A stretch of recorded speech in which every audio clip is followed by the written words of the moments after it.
हे सगळं बोलत असताना आपल्यासोबत आपला एक व्यक्ती नाही याची जाणीव पण होती। ऐकलं धनंजय मुंडे काय म्हणाले ते? भलेही त्यांनी कुणाचं नाव घेतलं नाही, पण त्यांना वाल्मिक कराडची आठवण आल्याचं उपस्थितांच्या लक्षात आलं नाही तरच नवल।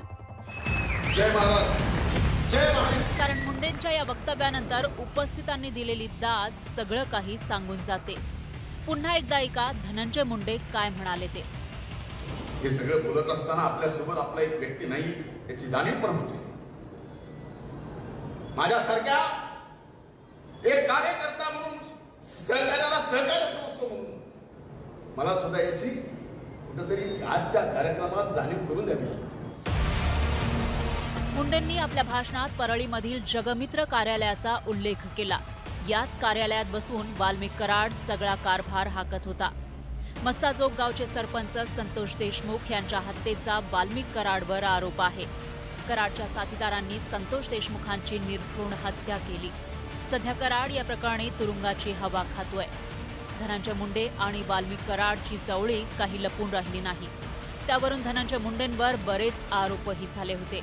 पण आता नगर परिषद निवडणुकीच्या निमित्तानं धनंजय मुंडेंना वाल्मिक कराडची आठवण झाली आहे। आजपर्यंत सेवा करत आलाय, 12 महिने 24 तास जगमित्र चालू होतं।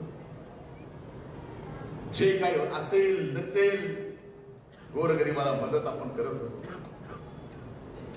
आज 9-10 महिने झाले कार्यालय चालू आहे, काम चालू आहे।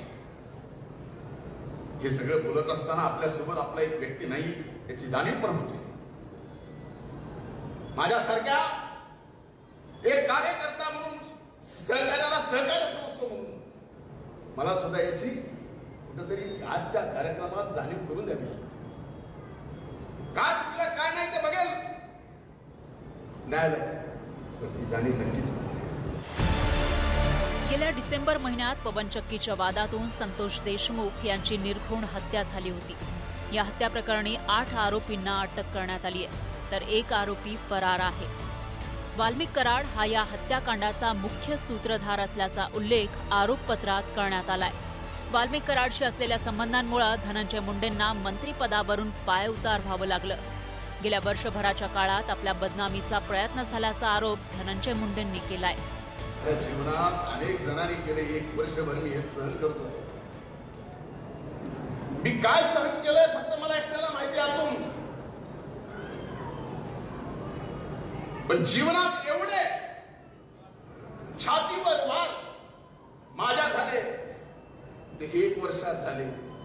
एवढे वार होऊनही मी थोडाही डगमगलो नाही, कारण सर्व शक्ती तुमची माझ्या पाठीमागे होती।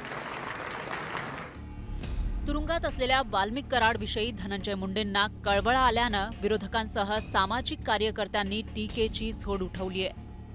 अशा व्यक्तीबद्दल जर धनंजय मुंडे यांना आपलेपणा वाटत असेल, त्यांची उणीव वाल्मिक कराडजी जर भासत असेल, तर अशा माणसाला माणूस म्हणण्याच्या तो योग्यतेचा नाही। आणि अशा माणसाविरुद्ध आता परळीच्या जनतेला ठरवायचंय, कारण तुम्ही मी लढणार, विषयांवर लढणार, पण भोगावं हे मात्र तिथल्या जनतेला लागतंय। आणि आत्ताच्या घटकेला मला तर परळीच्या जनतेला सांगायचंय की खबरदार तुम्ही यांना परत कधी निवडून दिलं तर, आणि हे सगळं थांबवण्याचं आता तुमच्या हातात आहे, आणि ते तुम्ही लवकरात लवकर थांबवा।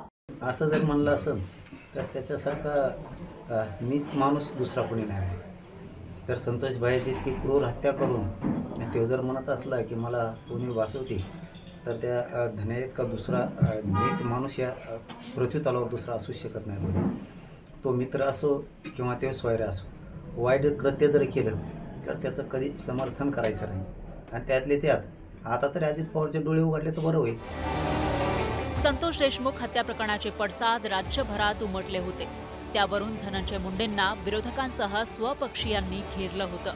पण आता धनंजय मुंडेंच्या या वक्तव्यामुळे राजकीय वातावरण तापलंय। Bureau report, news 18 Lokmat.